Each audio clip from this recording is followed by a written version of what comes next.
বিধানসভার বিভিন্ন অঞ্চল থেকে 50 জন নেতৃত্ব ও সমর্থক ফরওয়ার্ড ব্লকের জেলা দপ্তরে যোগদান করলেন। সিপিআইএম, বিজেপি, কংগ্রেস ও টিএমসি থেকে ফরওয়ার্ড ব্লকে যোগদান করেন। তাদের হাতে দলীয় পতাকা তুলে দেন পার্টির রাজ্য কমিটির সদস্য ফরিদ মোল্লা। উপস্থিত ছিলেন অসীম সিনহা, চন্দন চট্টোপাধ্যায় ও অন্যান্য নেতৃবৃন্দরা। সিপিএম থেকে সিপিএমটা কংগ্রেসের সঙ্গে জোট করেছে যার জন্য সিপিএম ওয়ারে তো অংশ ওঠানো। আচ্ছা, তাহলে জোট হয়েছিল, সেই জন্য কি সিপিএম ছেড়ে হয়েছে সিপিএম বিজেপি করতে?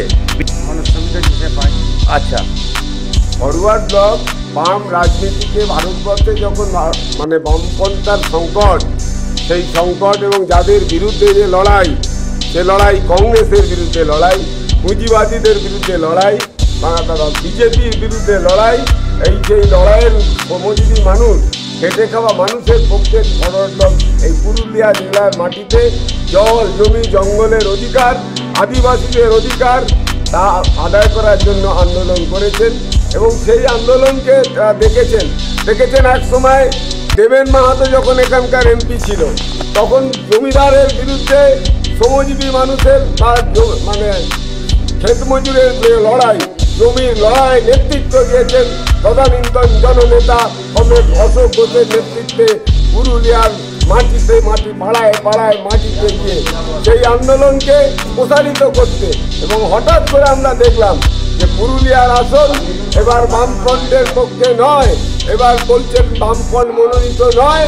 তো একজন বলেছেন যে বামফ্রন্টের আমাদের প্রার্থী হচ্ছে পুরুলিয়ায়, আমরা বলছি বামফ্রন্ট প্রার্থী কমরেড ধীরেন্দ্রনাথ মাহাতোকে সিংহ চিহ্নে ভোট দিন। সিপিএমের বা কোনো একটা রাজনৈতিক দল তারা বলছেন না কোলাঘাটে গিয়ে, ঘাটালে গিয়ে, তারা বলছেন না কোচবিহারে গিয়ে, তারা বলছেন না যে এইখানে কেন তাদের বামপন্থী শরিক দলগুলোর বিরুদ্ধে যেখানে প্রার্থী, সেখানে পুরুলিয়া এসে বলছেন যে এই তারা বামফ্রন্টের ফরওয়ার্ড ব্লকের বামফ্রন্টের প্রার্থী নয়। একথা বলার অধিকার নেই। আমরা বামফ্রন্টে ছিলাম, বামফ্রন্টে আছি, বামফ্রন্টে থাকবো। বামফ্রন্টকে প্রসারিত করার দায়িত্ব শুধু কোনো একটা রাজনৈতিক দলের নয়, কারো কাছে ঠিকে দেওয়া হয়নি। তাই শ্রমজীবী মানুষ, পুরুলিয়ার মানুষ মনে করেছেন পুরুলিয়ার আন্দোলন ফরওয়ার্ড ব্লক সঠিক পথে পরিচালিত করবে এবং সেই পথে নির্বাচন হবে, নির্বাচন আসবে, নির্বাচন হবে।